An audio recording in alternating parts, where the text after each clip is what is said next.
ఈరోజు పిన్నెల్లి రామకృష్ణారెడ్డి మీద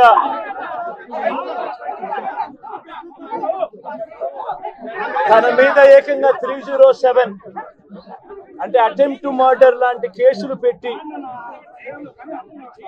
ఏ రకంగా అన్యాయంగా తనను జైల్లో నిర్బంధించడం జరుగుతా ఉందో కూడా చూస్తా ఉన్నాం.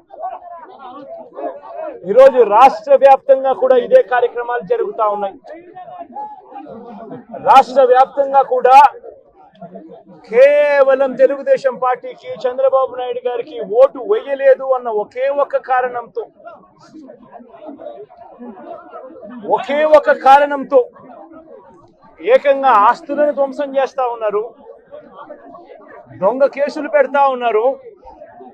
వీళ్ళే కొడతారు, మళ్ళీ వీళ్ళే అటువైపున ఉన్న వారి మీద వాళ్ళు కొట్టారు అని చెప్పి కేసులు పెడతారు. ఇంతటి దారుణంగా ఈరోజు రాష్ట్రంలో పరిపాలన సాగిస్తా ఉన్నారు. నేను అడుగుతా ఉన్నా, ఇదే గత 5 సంవత్సరాల కాలంలో వైఎస్ఆర్సీపీ పరిపాలనలో ఉండగా, వైఎస్ఆర్సీపీ ప్రభుత్వంలో ఉండగా అప్పుడు జగన్ ఏం చేశాడు?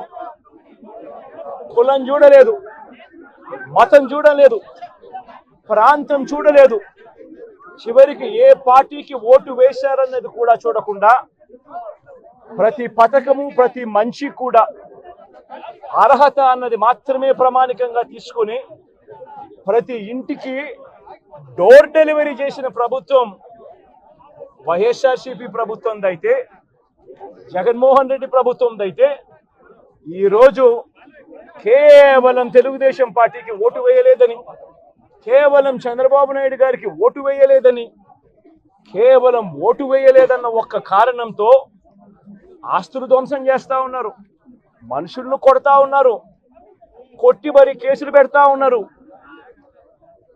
ఇంతటి అన్యాయంగా రాష్ట్రాన్ని రావణ కాష్టం చేస్తా ఉన్నారు.